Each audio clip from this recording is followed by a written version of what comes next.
Right, it's Father's Day, and thank you for the inspiring stories you've shared with us on our Facebook page. For most, celebrating your dad, a simple breakfast in bed, maybe a pair of new socks, but for others it is complicated. Reporter Carmen Parahi met 54-year-old Mike Dehuya, a man who's working every day to be the best dad he can be.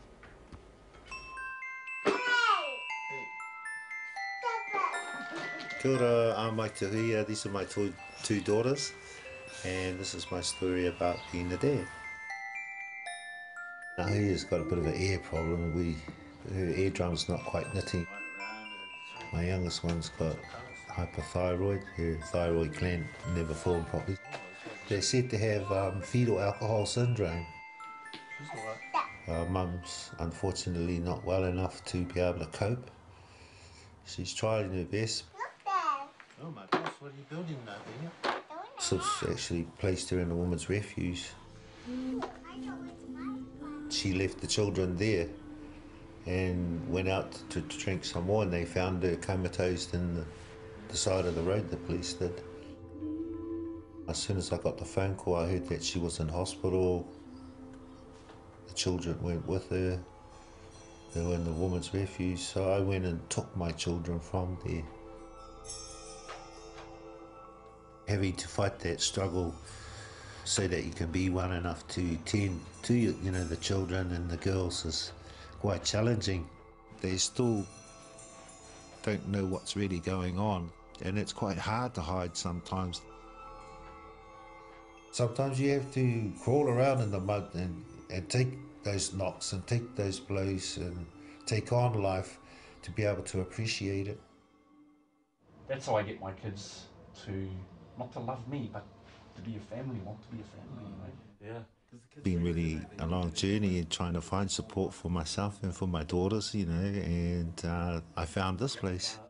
Can get quite emotional at times, the fathers come and we share lots of things and we support each other with our kōrero and let each other know, that we're not alone. Exactly the same with Xbox or PlayStation. Yeah, exactly. That's why I got rid of the Xbox, because they argue over it. They're here because they're sort of facing, personal challenges as a parent, feeling isolated, feeling a little bit alone, and they're here because they really want to make a difference to their children's lives. Many of them are separated and they're going through relationship challenges, and so it's a battle between the two of them, who gets the kids. We just encourage the dads to sort of focus on the kids, and it's important for them to realise that mum has to play a really key role in their lives. Two parents is better than one.